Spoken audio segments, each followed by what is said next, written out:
तो ये chapter number 3 जो है हमारे सिविक्स का, जिसका नाम है जेंडर, रिलीजन एंड कास्ट, इसको हम डिस्कस करते हैं। देखो, ये जो 3 टॉपिक्स हैं ना, जेंडर और जेंडर रिलेटेड इश्यूज, धर्म का टॉपिक और धर्म से रिलेटेड जितने इश्यूज हैं, और इंडिया के अंदर कास्ट का फैक्टर और उससे रिलेटेड जो भी इश्यूज हैं, इन तीनों को, जेंडर, रिलीजन और कास्ट को, हमें लिंक करना है with the domain of politics, कि इन तीनों की क्या इंपॉर्टेंस है भारत के अंदर राजनीति के क्षेत्र में, पॉलिटिकल एरेना में। ठीक है, सबसे पहले हमें इंट्रोडक्शन में एक बेसिक बात ये बोली जा रही है कि हर एक जो पर्सन होता है उसके पास एक राइट है कि वो इक्वल कंसर्न और अपनी इक्वल वॉइस को रेज कर सकता है एक डेमोक्रेटिक सेटअप के अंदर, एक डेमोक्रेटिक कंट्री में। इंडिया लार्जेस्ट डेमोक्रेटिक कंट्री है।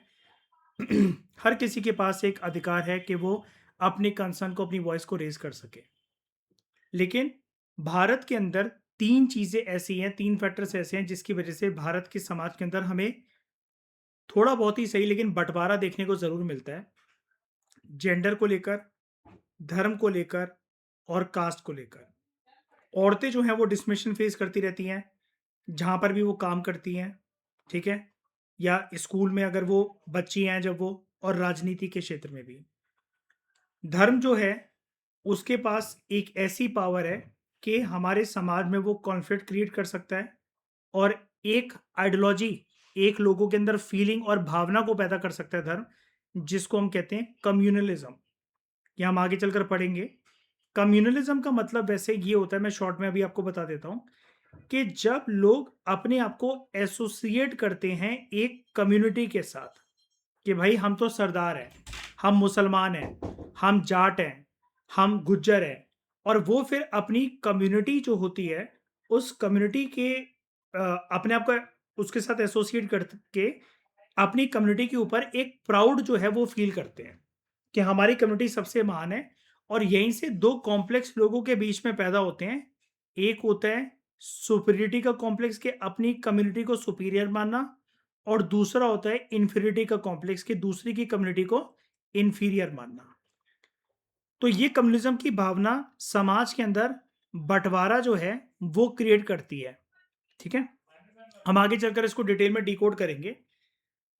अब कॉन्स्टिट्यूशन में बहुत सारी प्रोटेक्शन दे रखी है कि ऐसी चीजें ना हो, लेकिन फिर भी कास्ट सिस्टम जो है वो अफेक्ट करता है लोगों को, जो अपॉर्चुनिटीज मिलती हैं उसको, और लोगों की जिंदगी में रिस्ट्रिक्शंस को पैदा करता है कास्ट का फैक्टर।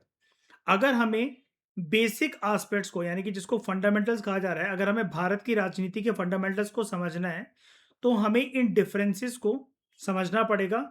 और भारत के अंदर या दूसरी कंट्रीज के अंदर लोगों ने इक्वालिटी को लेकर अभी तक क्या क्या स्ट्रगल कर रखी है, पास्ट से लेकर प्रेजेंट तक, उसको समझना पड़ेगा। अब इस ये जो पूरा का पूरा, ये जो यहाँ पर इंट्रोडक्शन वाला ये जो बॉक्स था, इसको आपको रट्टा नहीं मारना है, ये आपको बस समझाने के लिए यहाँ पर दे रखा है। ठीक है, तो इसको समझना रेदर देन रट्टा मारने से ज़्यादा। ओके, तो ये चीज़ आई होप आपको क्लियर हो गई होगी। अब हम काम की बात करते हैं। इस चैप्टर में देखो कि आपको फैक्ट्स बहुत ही कम मिलेंगे, ज़्यादातर आपको एनालिसिस मिलेगी, और उसी एनालिसिस के ऊपर आपको फोकस करना है। तो अब हम फोकस करते हैं एक टॉपिक के ऊपर, जेंडर एंड पॉलिटिक्स। ठीक है, यहां से हम अपने इंट्रोडक्शन को स्टार्ट करते हैं। देखो, जेंडर क्या है। जेंडर को समझने से पहले आपको मैं एक बात बताता हूं जिससे आपको हमेशा के लिए जेंडर का टर्म जो है वो क्लियर हो जाएगा। देखो, जो साइंस होती है, साइंस के अंदर जो ये डोमेन है जिसको हम कहते हैं बायोलॉजी। बायोलॉजी में जब भी हम बात करते हैं किसी ऑफस्प्रिंग की, किसी बच्चे के पैदा होने की, तो हम उसको बोलते हैं या तो बेबी बॉय बॉर्न हुआ है या बेबी गर्ल बॉर्न हुई है। आम भाषा के अंदर हम इनको बोल देते हैं एज मेल्स या फीमेल्स। तो ये जो टर्म होती है बॉय या गर्ल या मेल्स और फीमेल्स, ये डिनोट करती है बायोलॉजिकल बेसिस पर सेक्सेस को, जिसको हम बायोलॉजिकल सेक्स बोलते हैं, कि पेरेंट के जो ऑफस्प्रिंग पैदा हुआ है या तो वो लड़का पैदा हुआ है या लड़की पैदा हुई है। लेकिन ये जो जेंडर जो टर्म है, जेंडर टर्म के अंदर, जेंडर के कॉन्सेप्ट के अंदर, ये जो बायोलॉजिकल सेक्स है इससे कहीं ज्यादा बढ़कर चीज होती है। ठीक है, अब वो क्या चीज है? जेंडर के कॉन्सेप्ट में ये मेल्स और फीमेल्स वाली बात तो शामिल है ही, यानी कि बायोलॉजिकल सेक्स का होना तो जरूरी है ही पहले। लेकिन जेंडर सिर्फ ये नहीं होता कि आप ये बोल दो कि ये मर्द है, ये औरत है, ये लड़का है, ये लड़की है, ये मेल है, ये फीमेल है। जेंडर जेंडर एक सोशल कॉन्सेप्ट है। ये सोसाइटी के कॉन्टेक्स्ट के अंदर ही डेवलप होता है, इसलिए एक सामाजिक कॉन्सेप्ट है ये। तो जेंडर एक तरीके से सोशल डिवीजन को दिखाता है, जो कि हर जगह पर प्रेजेंट है, लेकिन इसको रियरली स्टडी करा जाता है in the domain of politics. ठीक है, इसको इतनी इंपॉर्टेंस नहीं दी जाती है, क्योंकि हम ये सोचते हैं कि यार ये जेंडर वेंडर के बारे में स्टडी करके, पढ़कर, एनालिसिस कर कर क्या ही हो जाएगा। लेकिन जेंडर का कॉन्सेप्ट हमें बहुत कुछ बताता है। जेंडर की डिवीजन हमें ये बताती है कि हम कैसे मेल्स और फीमेल्स के बीच में जो डिफरेंसेस हैं उसको नेचुरल तरीके से समझते हैं, और वो अनचेंजेबल है। कहने का मतलब ये है, समाज में जब ये लड़के और लड़की को लेकर भेदभाव चलने लग जाता है कि हम एक ऐसी मेंटालिटी को जन्म देते हैं कि लड़कियों को घर से बाहर नहीं निकलना चाहिए, लड़कियों को हायर एजुकेशन के लिए हमने बाहर नहीं भेजना चाहिए, लड़कियां जो हैं वो तो बोझ होती हैं क्योंकि वो तो शादी के बाद किसी और के घर जाएंगी, लड़कियां बर्डन है क्योंकि उनकी शादी पर हमें डाउरी देनी पड़ेगी।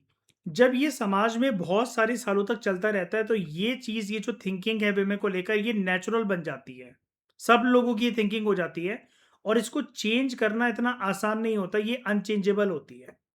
तो जेंडर का जो कॉन्सेप्ट है वो बायोलॉजिकल डिफरेंस के ऊपर सिर्फ बेस्ड नहीं है। It is not only about male या फिर female, it is not only about boys या फिर गर्ल्स। यहां पर दो चीजें और ऐड होती हैं, और वो है समाज की आपसे एक्सपेक्टेशन और स्टीरियोटाइप। स्टीरियोटाइप क्या होता है? जब आप किसी के बारे में पहले से ही थिंकिंग, अपनी अपनी एक धारणा, अपना एक सोच विचार डेवलप कर लेते हो, भले ही आपने उस चीज को साइंटिफिकली टेस्ट ना करा हो, उसको हम स्टीरियोटाइप कहते हैं। ये एक साइकोलॉजिकल टर्म होती है। तो स्टीरियोटाइप आपके दिमाग में किसी एक पर्सन को लेकर, किसी एक चीज को लेकर एक फिक्स्ड इमेज होती है। आपका एक फिक्स्ड आइडिया होता है किसी या तो पर्सन को लेकर या किसी चीज को लेकर, उसको हम स्टीरियोटाइप बोलते हैं। ठीक है, और यही स्टीरियोटाइप जब आपका बनने लग जाता है तो इससे आपके दिमाग में पैदा होती है भेदभाव करने वाली भावना, जिसको हम कहते हैं इंग्लिश में डिस्क्रिमिनेशन। और यही स्टीरियोटाइप बर्थ देती है जब ये डिस्क्रिमिनेशन पैदा होता है, इसको हम कहते हैं प्रेजुडिस।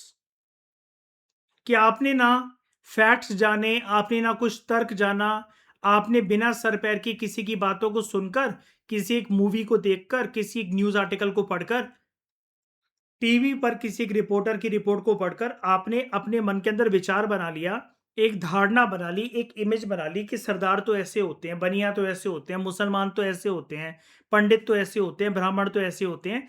ये जो चीज होती है कि आप उस चीज की गहराई में गए नहीं, लेकिन आपके दिमाग में एक इमेज बनती चली गई किसी एक पर्सन को लेकर, किसी एक टॉपिक को लेकर, किसी के समाज को लेकर, किसी एक कम्युनिटी को लेकर, किसी एक धर्म के लोगों को लेकर, उसको हम स्टीरियोटाइप कहते हैं। तो जेंडर जो है, जेंडर का जो कॉन्सेप्ट है वो सोशल एक्सपेक्टेशन और स्टीरियोटाइप को लेकर है। अब सोशल एक्सपेक्टेशन क्या? सोशल एक्सपेक्टेशन अभी हम पढ़ेंगे थोड़ी देर में। लेकिन अगर हम यहां पर जनरली बात करें, आप लोग मुझे बताओ कि हमारे समाज के अंदर फीमेल्स को लेकर क्या सोशल एक्सपेक्टेशन होती है समाज की? क्या उनसे एक्सपेक्ट करा जाता है कि फीमेल्स क्या करेंगी?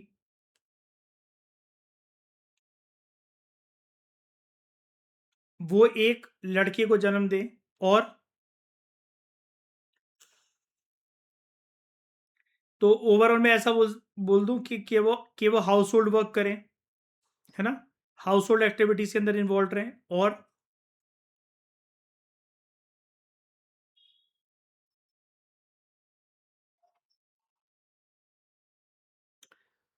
अगर वो जॉब करती भी है, तब भी उससे एक्सपेक्टेशन ये रहेगी कि जॉब से आने के बाद वो डोमेस्टिक चोर्स को सँभाले, है ना? ऐसे बोल सकते हैं। वहीं पर हमारे समाज में मेल्स को लेकर क्या एक्सपेक्टेशन है समाज की? अगर मान लो कि आप लोगों की सिर्फ मम्मी कमा रही होती, पापा घर पे बैठे होते, समाज में आपके पापा की इज्जत क्या होती? खराब हो जाती।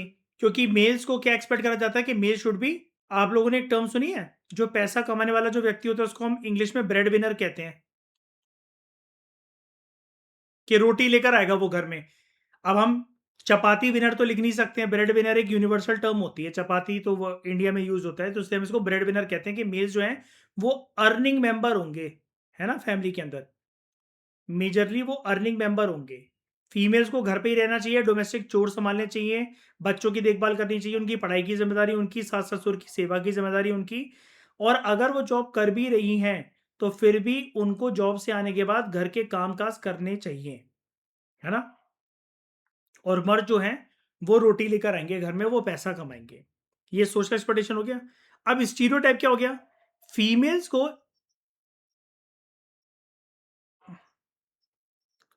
हाँ, मेल्स रोते नहीं है जनरली, फीमेल्स हर बात पे रो देती हैं, हर बात पे रोना गाना मचाती रहती हैं, ये भी एक सोशल एक्सपेक्टेशन है। और जहाँ, और जो मैं स्टीरियोटाइप की बात कर रहा था वो स्टीरियोटाइप ये है कि ये थिंकिंग हर एक फीमेल को लेकर पहले से ही समाज के हर एक मर्द के अंदर बसी हुई है। मर्द को पता है कि कल को हमें काम करना है। अब ये जो थिंकिंग है उनको कैसे पता? ये समाज ने उनके अंदर पैदा करी है। और ये जनरेशन टू जनरेशन चलती रहती है, चलती रहती है, चलती रहती है।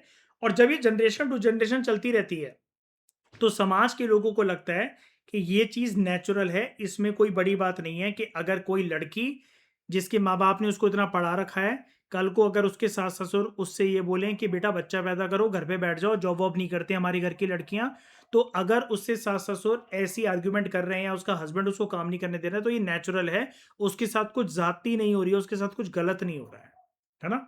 और ये चीज़ आराम से इजीली चेंज भी नहीं हो सकती है, क्योंकि ऐसा चेंज लाने के लिए सिर्फ आपको अपने घर परिवार की मेंटेलिटी में परिवर्तन नहीं लाना है, पूरे समाज की मेंटेलिटी में परिवर्तन लाना है, जिसको हम कहते हैं सोशल रिफॉर्म लेकर आना पड़ेगा। और सोशल रिफॉर्म लाना इतने आसान नहीं होते हैं, जनरेशन्स लग जाते हैं, उसके अंदर जमाना लग जाता है। ठीक है। तो अब जो हम बात कर रहे थे कि जेंडर, अब आप समझ गए ना कि जेंडर कैसे अलग है बायोलॉजिकल सेक्स से, है ना। जेंडर एक सोशल कॉन्सेप्ट है। बताओ, क्लियर है कि नहीं है? बोलो।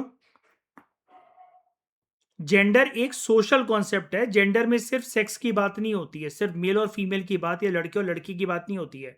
जब हम बायोलॉजिकल सेक्स की बात करते हैं तब हम सिर्फ मेल और फीमेल या बॉय और गर्ल की बात करते हैं, लेकिन जेंडर एक प्रॉपर सोशल कॉन्सेप्ट है जिसके अंदर लड़का और लड़की, बॉय और गर्ल, मेल और फीमेल के बियॉन्ड जाकर दो चीज़ें ऐड होती हैं, और वो है समाज की हमसे उम्मीदें क्या हैं, और स्टीरियोटाइप्स कौन से डेवलप हो जाते हैं हमारे समाज में रहने वाले लोगों की वजह से और उनकी थिंकिंग की वजह से, जो हमारी थिंकिंग बन जाती है।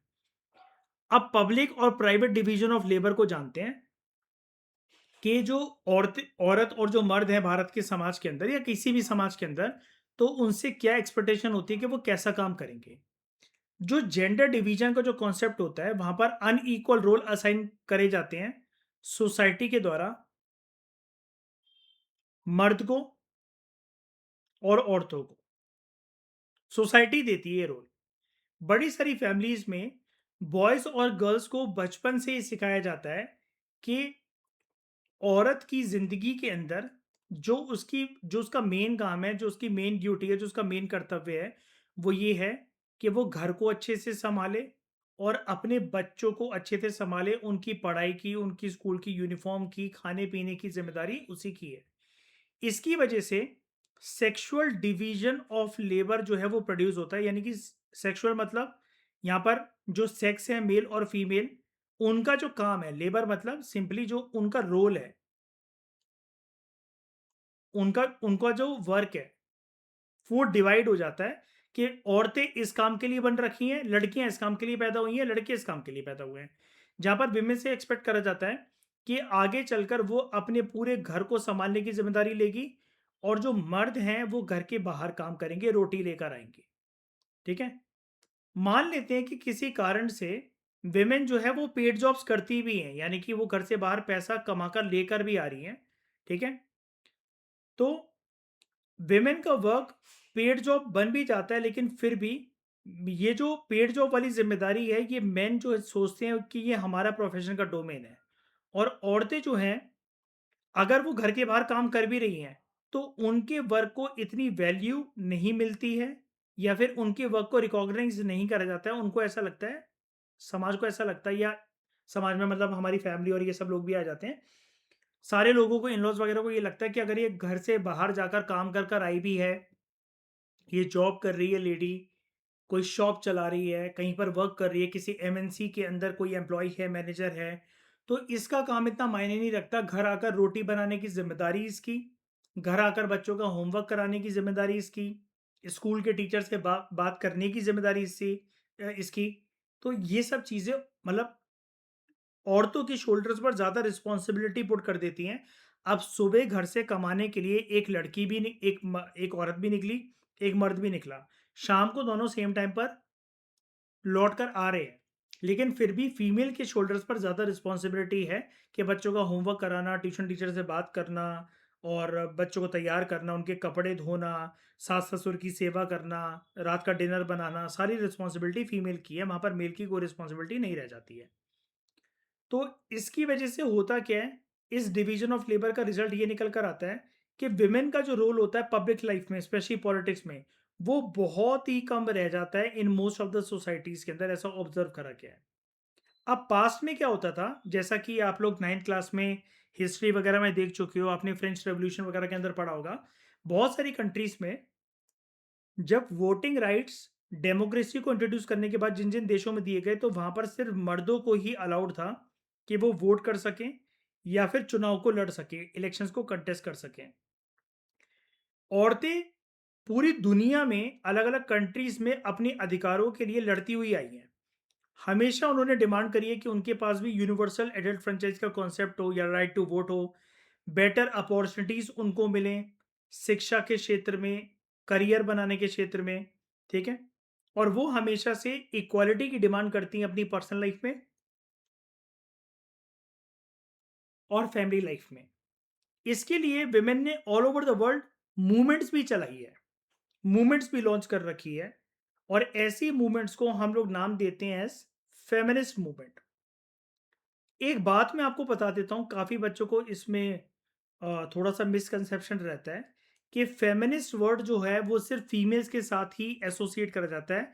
ऐसा सोचना आपका गलत होगा, बिकॉज़ ये जो वर्ड होता है फेमिनिस्ट, फेमिनिस्ट वर्ड का मतलब ये होता है, या फिर जो कोई भी पर्सन जो जिसको हम कह रहे हैं कि फेमिनिस्ट है ये, या कोई मूवमेंट फेमिनिस्ट है, उसका मतलब होता है equal rights, equal rights for both men and women. जहाँ पर हम मर्द और औरत दोनों के अधिकारों की समान रूप से, इक्वल रूप से बात करते हैं, ऐसे मूवमेंट को या ऐसे किसी पर्सन को या ऐसी आइडियोलॉजी को फेमिनिस्ट आइडियोलॉजी या फेमिनिस्ट मूवमेंट या फेमिनिस्ट पर्सन कहा जाता है, ठीक है? और ये जो पॉलिटिकल एक्सप्रेशन चला है डिमांड्स का, कहने का मतलब ये है कि पॉलिटिकल रोल में आते हुए औरतें जो हैं वो अपनी डिमांड्स को पास्ट में रेज करती हुई आई हैं। उन्होंने डिमांड करी कि उनको राइट टू वोट मिलना चाहिए, बेटर अपॉर्चुनिटीज़ मिलनी चाहिए, एजुकेशन की फील्ड में, करियर की फील्ड में उनको राइट्स मिलने चाहिए। इसकी वजह से धीरे-धीरे जैसे-जैसे अधिकार औरतों को मिलते रहे, अपनी आवाज़ उठाने के बाद, फेमिनिस्ट मूवमेंट्स के सक्सेसफुल तरीके से इम्प्लीमेंट होने के बाद, तो वुमेन का रोल सोसाइटी में धीरे-धीरे करके अब जाकर इम्प्रूव होने लगा है।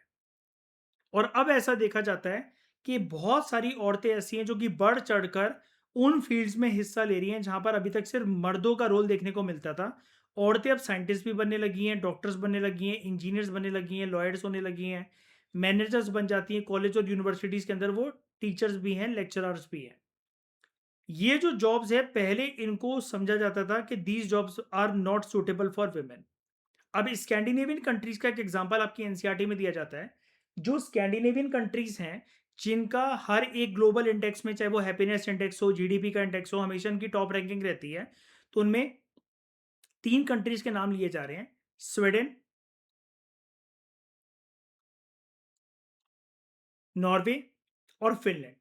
यहाँ पर आपको वुमेन का पार्टिसिपेशन पब्लिक लाइफ़ के अंदर जो देखने को मिलता है, वो बहुत ही हाई पार्टिसिपेशन देखने को मिलता है, as compare to other countries of the world, जहाँ पर औरतों को इतनी इम्पोर्टेंस नहीं दी जाती है, उनका पार्टिसिपेशन रेट इतना अच्छा नहीं है। लेकिन इन स्कैंडिनेवियन कंट्रीज़ के अंदर औरतों का पार्टिसिपेशन रेट पब्लिक डोमेन में, पब्लिक लाइफ़ में, अब यहाँ पर जो पब्लिक लाइफ़ लिखा गया, यानी कि घर से बाहर निकलकर कितनी औरतें काम कर पाती हैं, स्पेशली क्योंकि हम सिविक्स पढ़ रहे हैं, तो यहाँ पर एक एग्जांपल आना ज़रूरी है, पॉलिटिक्स की डोमेन में वो काफ़ी हाई रोल है उनका, ठीक है?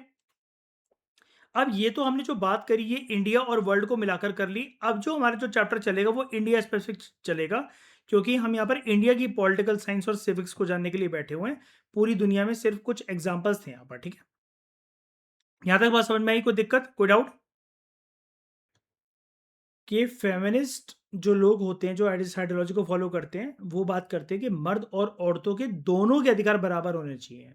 फेमिनिस्ट मूवमेंट सिर्फ औरतों के बारे में नहीं होती है, काफ़ी लोगों को भ्रम होता है। अगर आप बोर्ड में लिख कर आ गए कि फेमिनिज्म मूवमेंट औरतों ने लॉन्च करी थी, वो सिर्फ औरतों के अधिकारों के बारे में बात करती है, चाहे 5 नंबर का क्वेश्चन हो, चाहे 3 नंबर का क्वेश्चन हो, आपके पूरे मार्क्स कट जाएँगे। क्योंकि वो समझेंगे कि आपने इस चैप्टर को घंटा कुछ भी नहीं पढ़ा है, अच्छे से समझा ही नहीं है। तो मैं पहले ही बता रहा हूँ, चैप्टर में ये जो टर्म है आगे चलकर यूज़ होगी चैप्टर में काफ़ी बार। तो जो फेमिनिस्ट वर्ड है या जो फेमिनिस्ट मूवमेंट है, वहाँ पर हम इक्वल राइट्स की बात करते हैं, फिर चाहे वो मेल्स हो, चाहे वो फीमेल्स हों, ठीक है? अब हम जानते हैं कि विमेन का स्टेटस कैसा है भारत के अंदर। भारत के अंदर औरतें आज भी थोड़ी पीछे हैं मर्दों के कंपैरिजन में। कुछ इम्प्रूवमेंट्स लेकिन आज़ादी से लेकर अभी तक हो रही है औरतों की ज़िंदगी में। इंडिया, इस बात को डिनाई नहीं करा जा सकता कि इंडिया के अंदर हमें एक ऐसी सोसाइटी देखने को मिलती है, जहाँ पर मर्द ही सारे डिसीजंस लेते हैं, और ऐसी सोसाइटी जहाँ पर मर्दों के द्वारा मेजॉरिटी ऑफ द डिसीजंस लिए जाते हैं, ऐसे समाज को हम लोग कहते हैं पेट्रियार्कल सोसाइटी। ये टर्म आई होप आप लोगों के लिए नया नहीं है, आप लोग जानते होंगे, ठीक है? मेल डोमिनेटेड सोसाइटी को, जहाँ पर मर्दों की ज़्यादा चलती है, ऐसी सोसाइटी को हम लोग पेट्रियार्कल सोसाइटी कहते हैं। ये एक ऐसा सामाजिक सिस्टम होता है, सोशल सिस्टम होता है, जहाँ पर मर्दों के पास ज़्यादा पावर होती है, मर्द ज़्यादा अथॉरिटी में होते हैं एज़ कम्पेयर टू वुमेन। घर पर मर्दों की ज़्यादा चलती है, बच्चे कौन से स्कूल जाएँगे ये मर्द डिसाइड करते हैं, ठीक है? घर कहाँ पर लिया जाएगा, कैसा लिया जाएगा, ठीक है? फीमेल जो घर की औरतें होंगी, वो घर से बाहर जाकर काम कर सकती है कि नहीं कर सकते, मर्द के एक इशारे पर वो रेडी हो जाती है कि हाँ भाई हम जॉब नहीं करेंगे, या फिर ठीक है, अगर उनको जॉब करनी है तो उनको परमिशन लेनी पड़ती है अपने हस्बैंड से, अपने फादर इन लॉ से, अपने बड़े भाई से, अपने पापा से। तो मर्दों की जहाँ पर चलती है, ऐसी सोसाइटी को हम लोग पेट्रियार्कल सोसाइटी कहते हैं, और भारत के अंदर सोसाइटी मेल डोमिनेटेड है, पेट्रियार्कल सोसाइटी है। और औरतें जो भारत के अंदर हैं, वो डिस्क्रिमिनेशन फेस करती हैं अलग अलग तरीके से। सबसे पहला डोमेन है लिटरेसी रेट का। लिटरेसी रेट औरतों के अंदर, मतलब भारत के अंदर बात हो रही है, औरतों में सिर्फ हमारे देश में 54% है, और ये बहुत कम है। एज कम्पेयर टू मेल का जो लिटरेसी रेट है वो 76% है। यानी कि आप ऐसा मान लो, अगर आप सिर्फ मर्दों की कैटेगरी के बारे में बात करो, तो 76% मेल्स हमारे देश में पढ़े लिखे हैं, लेकिन वहीं पर सिर्फ 54% औरतें पढ़ी लिखी हैं भारत के अंदर। स्कूल्स और कॉलेजेस में ड्रॉप आउट रेट, यानी कि पूरी शिक्षा कंप्लीट ना कर पाना, पहले ही अपना एडमिशन वापस खींच लेना, या स्कूल या कॉलेज जाना ही नहीं ग्रेजुएशन कंप्लीट करने से पहले, या फिर 12th कंप्लीट करने से पहले, ये बहुत हाई है। क्योंकि माँ बाप जो हैं वो लड़कियों के लिए फीस ही नहीं देते हैं, पैसे ही खर्च नहीं करते हैं, क्योंकि उनको ये लगता है, अगर मान लेते हैं कि एक माँ बाप के दो बच्चे हैं, एक लड़का है और एक लड़की है, ठीक है? एक मेल है और एक फीमेल है, तो वो मेल को प्रेफ़रेंस इसलिए ज़्यादा देते हैं, उसके पढ़ाई पर पैसा इसलिए ज़्यादा खर्च करते हैं, अगर मतलब माँ-बाप के पास रिसोर्सेज़ कम है कि वो सिर्फ़ एक की शिक्षा का, एक की ही पढ़ाई का खर्चा उठा सकते हैं, तो वो बॉयज़ एजुकेशन पे ज़्यादा प्रेफ़रेंस अपनी इसलिए देते हैं, ज़्यादा फ़ोकस इसलिए डालते हैं, क्योंकि उनको ये लगता है कि बुढ़ापे में एक लड़का ही हमारा सहारा बनेगा। अगर हम इसको अच्छे से शिक्षित करवाएँगे, अच्छे से पढ़ाई-लिखाई इसको करवाएँगे, तो ये अच्छी, कल को इसकी अच्छी जॉब लगेगी और ये हमारे बुढ़ापे का सहारा बनेगा। लड़की तो आज है और कल चली जाएगी पराए घर शादी करने के बाद, तो उसकी शिक्षा पर खर्च कर कर हमें करना क्या? अगर वो ज़्यादा पढ़ लिख भी गई, उसकी जॉब ज़्यादा लग भी गई, तो उसका फ़ायदा तो उसके ससुराल वालों को और उसके हस्बैंड को मिलेगा, हमें नहीं मिलेगा बुढ़ापे में। ये वन ऑफ द रीज़न है। फिर दूसरी समस्या जो औरतें फेस करती हैं भारत के अंदर वो है अनपेड वर्क, ठीक है? तो जो प्रपोर्शन ऑफ फीमेल है यानी कि जो परसेंटेज ऑफ वुमेन है among highly paid and valued job ये बहुत ही कम है। औरतें ऐसी जॉब्स करती नहीं है जो कि जिनमें उनकी सैलरी बहुत ज़्यादा हो और जिनकी उनके जॉब के अंदर वैल्यू बहुत ज़्यादा हो। ऑन एन एवरेज भारत की औरतें 1 घंटे ज़्यादा काम करती हैं on an average as compare to average man, but फिर भी उनका काम अनपेड होता है अगर वो घरों में काम कर रही है। कहने का मतलब ये है, यहाँ पर बात हो रही है साफ तरीके से एक हाउसवाइफ की। हाउसवाइफ जितना काम करती है पूरे दिन में, ऐसा देखा गया है बहुत सारे सर्वे से कि मर्द जो ऑफिस में जाकर या घर के बाहर जाकर जो काम करेंगे उससे 1 घंटा हर भारत की स्त्री जो हाउसवाइफ है वो 1 घंटा ज्यादा ही काम कर रही है। लेकिन फिर भी मर्द क्योंकि घर के बाहर जा रहा है, उसको वो पैसे कमा कर लेकर आ रहा है, लेकिन औरतें वहीं पर क्योंकि घर का काम कर रही हैं तो उसको कोई पैसा नहीं देगा। अगर आपकी मम्मी हाउसवाइफ है, वो घर पे जितना काम करती है, इतना काम वो पड़ोस वाले किसी घर में जाकर एक काम वाली बाई की तरह करें, फिर भी उनके हाथ में कोई एक फिक्स इनकम आने लगेगी एज़ कम्पेयर टू अगर घर में वो रहकर अपनी पूरी की पूरी कमर तोड़ दे, शरीर तोड़ दे, कपड़े धो ले, खाना बना ले, सब कुछ कर ले, लेकिन उनके हाथ में एक फिक्स रकम कोई नहीं पकड़ाने वाला। इसको हम कहते हैं अनपेड वर्क और ये जनरली हाउसवाइफ के अंदर भारत के अंदर देखा जाता है, जबकि वो 1 घंटे ज़्यादा ही काम करती हैं जितना मर्द घर के बाहर काम कर कर आ रहा है। फिर हमारे देश में अगर औरतें घरों के बाहर जाकर काम कर भी रही हैं, तो सैलरीज में डिस्क्रिमिनेशन होता है। वेजेस का मतलब होता है सैलरी है जो उनको पेमेंट मिलती है उसमें डिस्क्रिमिनेशन होता है। इसके लिए इंदिरा गांधी की सरकार ने साल 1976 में एक एफर्ट करा था, एक एक्ट लेकर आई थी इंदिरा गांधी की सरकार जिसका नाम था द इक्वल रीम्यूनरेशन एक्ट। रीम्यूनरेशन का मतलब होता है सैलरी बोल लो इसको, या पेमेंट बोल लो इसको, या इसको वेजेस बोल लो, कुछ भी बोल लो, इनकम बोल लो। तो ये आपको ये नाम तो यही लिखना पड़ेगा, इक्वल रिम्यूनरेशन एक्ट। आप equal salary, equal payment, equal wages word use नहीं कर सकते हो। रिम्यूनरेशन ही वर्ड आपको यूज करना पड़ेगा क्योंकि एक्ट में ओरिजिनल नाम यही यूज हुआ था। तो इक्वल रिम्यूनरेशन एक्ट 1976 में ये बोला गया था कि इक्वल पेमेंट, इक्वल सैलरी मिलनी चाहिए सब लोगों को, चाहे वो मर्द हो चाहे औरत हो, अगर उन्होंने इक्वल लेवल का काम कर रखा है। लेकिन इस एक्ट के इम्प्लीमेंट होने के बावजूद भी ऐसा देखा जाता है इंडियन इकोनॉमी में कि जो विमेन वर्कर्स हैं उनको हमेशा कम पे करा जाता है as compare to male workers, जबकि दोनों एग्जैक्टली जो है वो सेम तरीके का काम कर रहे हैं, सेम तरीके की जॉब में है। ठीक है, औरतों को धुतकार दिया जाता है कि जाओ, नहीं दे रहे सैलरी, क्या कर लोगी, क्या हो जाएगा, ठीक है, क्या उखाड़ सकती हो तुम हमारा, इस वजह से। और वो मान भी इसलिए जाती है कम सैलरी पे काम करने के लिए, चलो छोड़ो यार, हमारा हस्बैंड पियक्कड़ है, कम से कम हम बच्चे की स्कूल की फीस तो भर पाएंगे, ट्यूशन की फीस तो भर पाएंगे, कम से कम घर का खर्चा तो चल पाएगा, राशन तो भर पाएगा, हमारा पति तो कुछ कमाता नहीं है, तो चलो जो मिल रहा है वही सही। ठीक है, उसके बाद अगली समस्या है भारत के अंदर स्त्रियों की, वो है with respect to child sex ratio. Child sex ratio हमें ये बताता है कि मेल्स के कंपैरिजन में, अगर हम मेल्स के रेशियो को देखें फीमेल्स के रेशियो के कंपैरिजन में, तो कितने हजार में से, हर हजार में से जितने मेल्स हैं उसके कंपैरिजन में हर हजार में से कितनी फीमेल्स हैं। तो भारत के अलग अलग कोनों में, स्पेशली हरियाणा, बिहार या जो अंडर डेवलप्ड स्टेट्स हैं उसमें ये देखा जाता है कि माँ बाप हमेशा एक चाहत रखते हैं कि हमारे घर में बेटे पैदा हो, ना कि बेटी पैदा हो। इसकी वजह से बहुत सारे माँ-बाप जब उनको ये पता लग जाता है प्रेगनेंसी के टाइम पर कि हमारे बहू के, हमारी बेटी के लड़की पैदा होने वाली है, तो वो उसका अबॉर्शन करवा देते हैं ताकि वो पेट में ही मर जाए। अब ये जो सेक्स सिलेक्टिव अबॉर्शन होता है, सेक्स सिलेक्टिव मतलब उनको पहले से ही सेक्स पता लग गया था कि लड़की है ये, इसकी वजह से चाइल्ड सेक्स रेशियो हमारे भारत के अंदर काफ़ी ज़्यादा कम रहता है। यानी कि नंबर ऑफ गर्ल्स पर 1000 बॉयज़, ये डेफिनेशन है चाइल्ड सेक्स रेशियो की। नंबर ऑफ गर्ल्स कितनी है पर 1000 बॉयज़। इंडिया के अंदर चाइल्ड सेक्स रेशियो बहुत ही कम है। हर 1000 लड़कों में से सिर्फ 919 ही गर्ल चाइल्ड हैं, 919 ही गर्ल चाइल्ड हैं।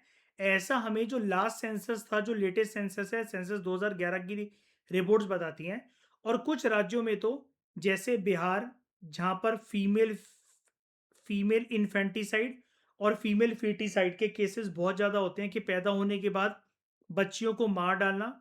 और बिहार के अलावा हरियाणा में भी ये चीज़ बहुत ज़्यादा देखी जाती है। हरियाणा में तो नंबर 1 था हरियाणा कि अल्ट्रासाउंड करवाकर एक प्रेग्नेंट औरत का घर परिवार वाले ये पता कर लेते थे कि लड़का पैदा होने वाला है या लड़की, या तो उसको कोख के अंदर ही मरवा देते थे, जिसको अबॉर्शन कहते हैं। जब फीमेल की बॉडी के अंदर ही एक बच्चे को मरवा दिया जाता है, उसको हम कहते हैं अबॉर्शन, या फिर दूसरी भाषा में उसको कहते हैं फीमेल फीटिसाइड, यानी कि जब वो फीटस था तब। ठीक है। इन्फेंटिसाइड क्या होता है? पैदा होने के बाद, शरीर से बाहर निकलने के बाद मरवाना। कुछ स्टेट्स में तो ये सेक्स रेशियो बहुत ही खराब है। 1000 मेल्स में से, 1000 बॉयज में से सिर्फ 850 ही फीमेल्स हैं, और किसी किसी स्टेट में तो 1000 बॉयज और 800 ही फीमेल्स हैं। इसके अलावा भारत के अंदर औरतें एक चीज को एक चीज में और सफर करती हैं, और वो है डोमेस्टिक वायलेंस। इंडिया में अलग अलग तरीके के हैरेसमेंट, एक्सप्लॉयटेशन और वायलेंस, ये कुछ कॉमन घटनाएं जो औरतों को सहन करनी पड़ती हैं। अर्बन एरियाज में भी ये देखा गया कि वायलेंस जो है अगेंस्ट विमेन ये इंक्रीज हो गया रिसेंट ईयर्स में। ठीक है। विमेन अपने घरों में भी सेफ नहीं है फ्रॉम डोमेस्टिक वायलेंस। ठीक है।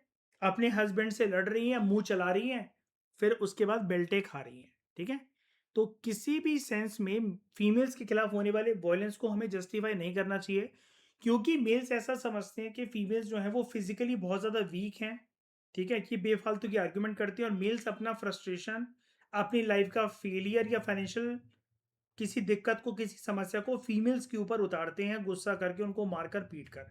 और ये जो लिखा जा रहा है कि विमेन जो है अपने घरों में सेफ नहीं है और घर के बाहर भी सेफ नहीं है। घरों में तो देखो जो वो फेस करती हैं वो करती है डोमेस्टिक वायलेंस। बाहर क्यों सेफ नहीं है?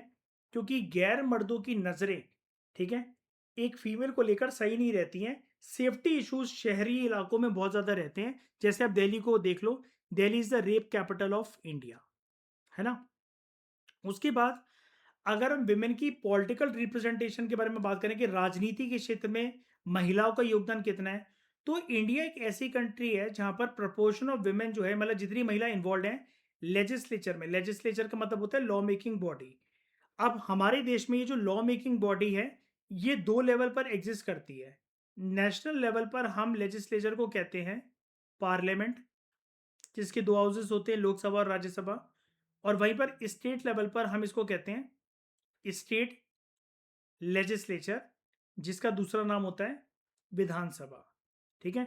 तो लेजिस्लेचर यहाँ पर, यानी कि दोनों लेजिस्लेचर की बात हो रही है कि प्रपोर्शन ऑफ विमेन जो लेजिस्लेचर में है वो बहुत ही कम है हमारे देश के अंदर। जो percentage of elected women members हैं लोकसभा में, पार्लियामेंट के लोअर हाउस में, वो सिर्फ आपको मिलेंगी 14%। ये 0.36 छोड़ देना, ये आपको बोर्ड तक याद नहीं रहेगा। 14% ही सिर्फ फीमेल्स हैं लोकसभा के अंदर, as compare to the total strength of the Lok Sabha. ठीक है। और पहली बार 14% तक बढ़ी हैं औरतें, 2019 का आंकड़ा ये कहता है। जो महिलाओं का जो शेयर है, ये तो गई पार्लियामेंट की हाउस की बात, लोकसभा की। स्टेट लेजिस्लेटिव असेंबली में, वो तो लोकसभा से भी बेकार है, लोकसभा में तो फिर भी 14% औरतें हैं, लेकिन अलग अलग स्टेट्स के स्टेट लेजिस्लेचर में 5% से भी कम है औरतें। तो इंडिया जो है, ये सारे जो फैक्ट्स हैं कि लोकसभा में सिर्फ 14% औरतें हैं as MPs, member of parliament, और स्टेट असेंबलीज में 5% से भी कम औरतें एज एमएलए, जिसको हम विधायक कहते हैं। तो इंडिया इस रीजन की वजह से बॉटम ऑफ द कंट्रीज में शामिल है पूरी दुनिया में। और इंडिया के हालात कि औरतें कितना ज्यादा राजनीति में पार्टिसिपेट कर रही हैं, वो अफ्रीकन कंट्रीज से भी बहुत बुरे हैं, और लैटिन अमेरिकन कंट्रीज से भी, यानी कि साउथ अमेरिकन कंट्रीज से भी बहुत बुरे हैं। अगर एक औरत कल को इत्तेफाक से एक मुख्यमंत्री या प्रधानमंत्री के पद पर पहुंच भी जाती है, तो जो उसके कैबिनेट मेंबर्स होंगे वो ज्यादातर मर्द होते हैं। देखो कैबिनेट का मतलब क्या होता है, जैसे ये हैं आपके मोदी। मोदी क्या है? पीएम। लेकिन मोदी के सारे डिसीजन खुद के नहीं होते हैं, ये डिसीजन होते हैं एक कैबिनेट के। तो कैबिनेट में कौन कौन आता है?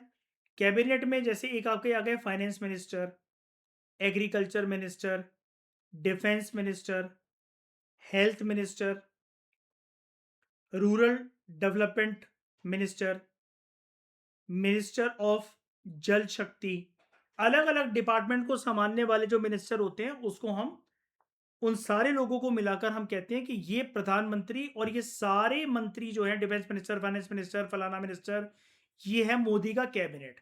तो अगर कोई प्रधानमंत्री या मुख्यमंत्री बन भी जाता है, अगर कोई औरत बन भी जाती है, तब भी ज्यादातर उसके कैबिनेट में जो मेंबर्स होंगे वो मर्द होते हैं।